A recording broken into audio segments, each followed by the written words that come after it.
5 வருடம் அவர்கள் சிறையில் அடைக்கப்பட்டிருந்தார்கள். குற்றவாளி அல்ல, குற்றம் நிரூபிக்கப்பட்டு தீர்ப்பு சொல்லுவாங்கல்ல, இவர் இந்த குற்றத்திற்காக இத்தனை ஆண்டு காலம் சிறையில் இருக்க வேண்டும் அல்லது இவருக்கு இந்த தண்டனை என்றெல்லாம் சொல்லுவாங்கல்ல, அந்த டைப்பு இது இல்ல. இவர்களை கைது செய்கிறார்கள், சிறையில் கொண்டு போய் வைக்கிறார்கள். விசாரணை கைதின்னு சொல்லுவாங்கல்ல, குற்றம் நிரூபிக்கப்படாத விசாரணை கைதியாகவே நீதிமன்ற நீதிக்காக 5 வருடமாக இயங்கிக் கொண்டிருந்த இந்த நபர் ஜனநாயகத்துக்காக போராடக்கூடியவர்களை உள்ள தள்ளி தன்னுடைய அந்த அதிகாரத்தை பயன்படுத்தி உள்ள தள்ளி நீதிக்காக இயங்க வைத்து இப்படி ஒண்ணு. சரி, இவங்க கரெக்டா நடக்கிறாங்களா? நீதி விஷயத்துல இதெல்லாம் இவங்க கரெக்டா நடக்கிறாங்களா? இவங்க என்ன செய்வாங்க? மக்களை சுரண்டுவார்கள். இங்க பாஜக என்ற முதலைக்கு 6088 கோடியை வழங்கிய அந்த நிறுவனங்கள் பொதுமக்களை தான் அவங்க சுரண்டக்கூடியவர்களாக இருக்கிறார்கள். அந்த பணத்தை எடுத்து தான் இங்க கொண்டாந்து கொடுக்குறாங்க. செய்தியும் சிந்தனையும் என்கின்ற இந்த நிகழ்ச்சியில பல்வேறு அண்மை செய்திகளை நாம் பார்த்து வருகிறோம். அந்த அடிப்படையில் அதனுடைய தொடர்ச்சியாக இன்றைய தினம் நாம் பார்க்க இருக்கின்ற செய்தி, கடந்த புதன்கிழமை அன்று தீகார் சிறையிலிருந்து விடுவிக்கப்பட்டிருக்கக்கூடிய குல்ஃபிஷா ஃபாத்திமா அவர்கள் டெல்லி யூனிவர்சிட்டியில படித்து கொண்டிருந்த மாணவருடைய ஆர்வலராக செயல்பட்டு கொண்டிருந்த அவர் 2020ஆம் ஆண்டு CAA ஒரு சட்டத்தை மத்திய அரசாங்கம் முன்மொழிந்த அந்த சந்தர்ப்பத்தில் அதை எதிர்த்து நாடெங்கிலும் ஜனநாயகத்தை விரும்பக்கூடிய மக்கள் போராட்ட களம் கண்டார்கள். அப்ப அந்த மாதிரி பங்கெடுத்த ஒரு நபராகத்தான் இவர்கள் இருக்கிறார்கள். இந்த நிகழ்வின் போது டெல்லியில ஒரு குறிப்பிட்ட இடத்துல வைத்து கலவரம் நடக்கிறது, வன்முறை நடக்கிறது. வழக்கம் போல பாஜகவை சார்ந்தவர்கள், சங்க பரிவாரத்தை சார்ந்தவர்கள் என அமைதியான முறையில் ஜனநாயக அடிப்படையில் தங்களுடைய எதிர்ப்புகளை ஜனநாயகத்தின் அடிப்படையில் தெரிவிக்கக்கூடிய போராட்டக்காரர்கள் மீது என்ன செய்யறாங்க, அங்க ஒரு நிகழ்வு நடக்குது. அப்ப அந்த சந்தர்ப்பத்தில் இவர்கள் போலீசாரால் கைது செய்யப்படுகிறார்கள். இவங்க மேல இந்த வழக்கெல்லாம் பார்த்தீங்க அப்படின்னா மனிதர்களுக்கு மத்தியில கோபத்தை ஏற்படுத்தக்கூடியது, அந்த மாதிரி கலவர நேரத்தில் ஆர்ப்பாட்டத்தில் பங்கெடுத்தது, இந்த மாதிரிலாம் என்ன செய்யறாங்க, வழக்குகள் பதியப்பட்டு கிட்டத்தட்ட 5 வருஷங்க. நம்ம கவனிக்க வேண்டிய மிக முக்கியமான ஒன்று என்னன்னு பார்த்தீங்கன்னா 5 வருடம் அவர்கள் சிறையில் அடைக்கப்பட்டிருந்தார்கள். குற்றவாளி அல்ல, குற்றம் நிரூபிக்கப்பட்டு தீர்ப்பு சொல்லுவாங்கல்ல, இவர் இந்த குற்றத்திற்காக இத்தனை ஆண்டு காலம் இவர் சிறையில் இருக்க வேண்டும் அல்லது இவருக்கு இந்த தண்டனை என்றெல்லாம் சொல்லுவாங்கல்ல, அந்த டைப்பு இது இல்ல. இவர்களை கைது செய்கிறார்கள், சிறையில் கொண்டு போய் வைக்கிறார்கள். அந்த விசாரணை கைதின்னு சொல்லுவாங்கல்ல, குற்றம் நிரூபிக்கப்படாத விசாரணை கைதியாகவே நீதிமன்ற நீதிக்காக 5 வருடமாக இயங்கிக் கொண்டிருந்த இந்த நபர், பெண் மாணவர் ஆர்வலர், ஜனவரி 8ஆம் தேதி இந்த வருடம் 2026 சுப்ரீம் கோர்ட் ஆர்டர் போட்டு இவங்களை விடுவிக்கிறாங்க. அந்த அடிப்படையில் தான் தீகார் சிறையில் இருந்து இவர் விடுவிக்கப்பட்டார்.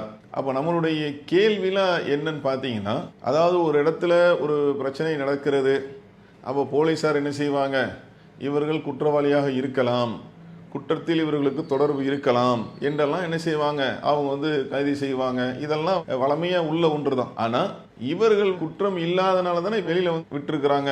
5 வருஷமா இவங்க சிறைச்சாலையில் இருந்தாங்கல்ல, அதுக்கு என்ன பதில்? குற்றவாளி என்று சொல்லப்படாமலே, குற்றம் நிரூபிக்கப்படாமலே, விசாரணைக்காகவே நீதிக்காகவே நீதிமன்றத்துடைய அந்த தீர்ப்புக்காகவே காத்திருந்து 5 வருஷம் உள்ள இருந்து இருக்கிறாங்களே. அப்ப அதுக்கு என்ன அப்படின்ற ஒரு கேள்வி வெகுஜன மக்களிடத்திலே, நியாயவான்களிடத்திலே, நீதியை விரும்பக்கூடிய எல்லா மக்களிடையே இருந்து இந்த கேள்வி எழும்புகிறது. குற்றம் நிரூபிக்கப்பட்டு இவருக்கு இவர்தான் குற்றவாளி அப்படின்னு சொல்லி ஆதாரங்களுடன், சும்மா சொல்லக்கூடாது, பல்வேறு இடங்களில் தங்களுக்கு பிடிக்காதவர்களை சட்டத்தின் வாயிலாக ஒடுக்கக்கூடிய வேலைகளை சிலர் செய்து கொண்டிருக்கிறார்கள்.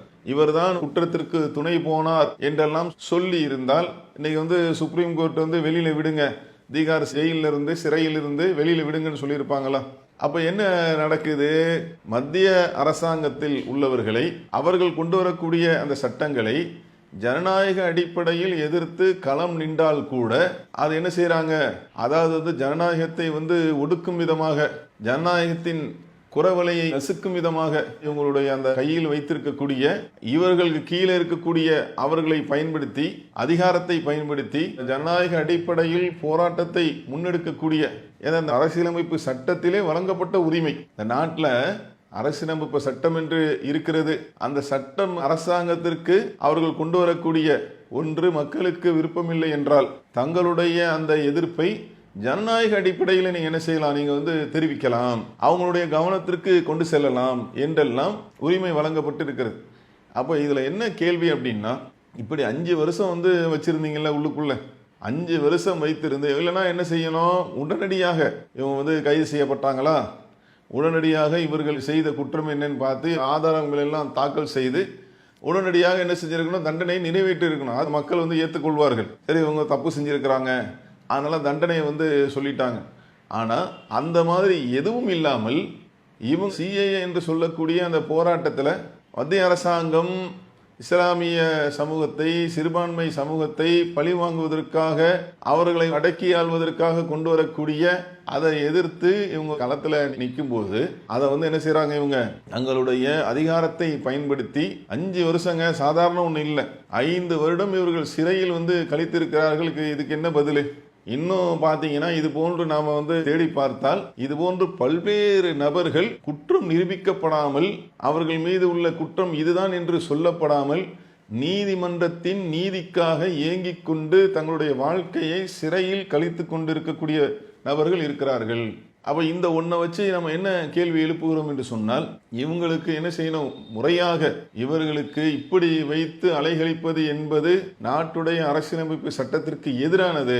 அதை வந்து உடனடியாக இவங்க வந்து கவனத்தில் கொண்டு என்ன செய்யணும் அப்படின்னா, ஒன்று அவர்கள் மேல் குற்றம் இருந்தது என்று சொன்னால் அதற்குரிய வழியை பார்ப்பது, இல்லை இவங்க போராட்ட களத்தில் நின்று குற்றமற்றவர்கள், குற்றம் நிரூபிக்கப்படாதவர்கள், இந்த பழி வாங்குற ஒன்று இருக்குல்ல, அந்த நோக்கத்தை வந்து கைவிட்டு விட்டு இதில் வந்து என்னன்னா நீதிமன்றம் அவங்க என்ன செய்யணும், நீதி அரசர்கள் இந்த மாதிரி வந்து போலீசாரால் வழக்கில் சிக்க வைக்கப்பட்டுள்ளார்களா என்பதை கவனித்து என்ன செய்யணும். இது ரொம்ப தாமதங்க. 5 வருடம் கழித்து இந்த சகோதரிக்கு இன்னைக்கு வந்து விடுதலை வந்து கிடைத்திருக்கிறது. இது வந்து 5 வருஷம்ன்றது மிகப்பெரிய தாமதம். அப்போ உடனடியாக என்ன செய்யணும், களத்தில் இறங்கி குற்றமற்றவர்கள் என்று தெரிந்தால் அவர்களை விடுதலை செய்யக்கூடிய அந்த வேலையை நீதிமன்றங்கள், நீதி அரசர்கள் கவனிக்க வேண்டும் என்ற ஒரு தகவலும், அதே போல் இன்றைக்கு மத்திய பாஜகவுடைய அரசாங்கத்துடைய அந்த நிலை என்பது எப்படி இருக்கு அப்படின்னா, ஒரு பக்கம் அவங்க கொண்டு வர சட்டத்தை ஜனநாயக அடிப்படையில் எதிர்த்து கருத்து சொன்னாலும் அவங்க வந்து அடக்கி ஆள்றது, இன்னொரு பக்கம் என்ன செய்யறதுன்னா இவங்க வந்து அந்த வரம்பு மீறுதலை உச்ச நீதிமன்றங்க 2024 இந்த தேர்தல் பத்திரம்னு சொல்லி ஒன்று வந்துச்சு இல்லை, அதை வச்சு என்ன செஞ்சாங்க, பெரிய பெரிய கார்பரேட்டு பண முதலைகள் அவங்கள்ட்டலாம் இருந்து கட்சிக்கு வந்து நீங்கள் நிதி உதவி கொடுங்க. இப்போ நான் என்ன கேட்குறேன், எதுக்காக நிதி உதவி கொடுப்பாங்க? அவங்க அந்த நிறுவனங்கள் செய்யக்கூடிய எந்த விஷயத்தையும் நீங்கள் கண்டுகொள்ளாமல் இருக்க வேண்டும். அவங்கள்ட்ட நீங்கள் கோடி கோடியாக வாங்குறீங்கல்ல, அங்கே என்ன அர்த்தம்? நீங்கள் வந்து கண்டுகொள்ளாமல், அரசாங்கம் கண்டுகொள்ளாமல் இருக்க வேண்டும், அதுக்கு தானே கொடுக்குறாங்க. அதை என்ன செஞ்சாங்கன்னா 2024 தேர்தல் பத்திரம் தொடர்பான அந்த விஷயத்தை வந்து என்ன செஞ்சாங்கன்னா தடை செஞ்சாங்க. சுப்ரீம் கோர்ட் வந்து என்ன செஞ்சாங்க, உச்ச நீதிமன்றம் தடை செஞ்சாங்க.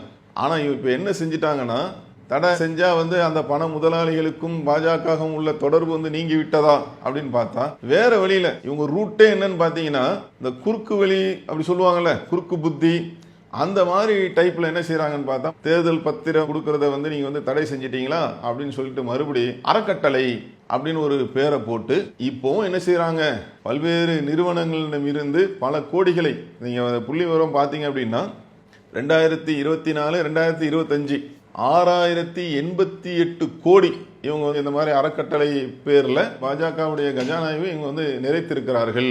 விஷயம் புரியுதா உங்களுக்கு? அதாவது ஒரு பக்கம் ஜனநாயகத்துக்காக போராடக்கூடியவர்களை உள்ள தள்ளி தன்னுடைய அந்த அதிகாரத்தை பயன்படுத்தி உள்ள தள்ளி நீதிக்காக இயங்க வைத்து இப்படி ஒண்ணு. சரி, இவங்க கரெக்டா நடக்கிறாங்களா? நீதி விஷயத்துல இதெல்லாம் வந்து இவங்க கரெக்டா நடக்கிறாங்களா? உச்ச நீதிமன்றம்ல தடை போட்டிருக்கு, கட்டுப்பட்டு இருக்கணும்ல சரியான ஆளாக இருந்தால். இப்படி என்ன செய்யறது, வேற வழியாக வந்து இவங்க வந்து வாங்கக்கூடிய வேலையை பார்க்கிறோம். கார்பரேட் கம்பெனிக்காரங்களும் காசு கொடுக்குறாங்கன்னா அதை யதார்த்தம் அது தானே. இவங்க என்ன செய்வாங்க, மக்களை சுரண்டுவார்கள்.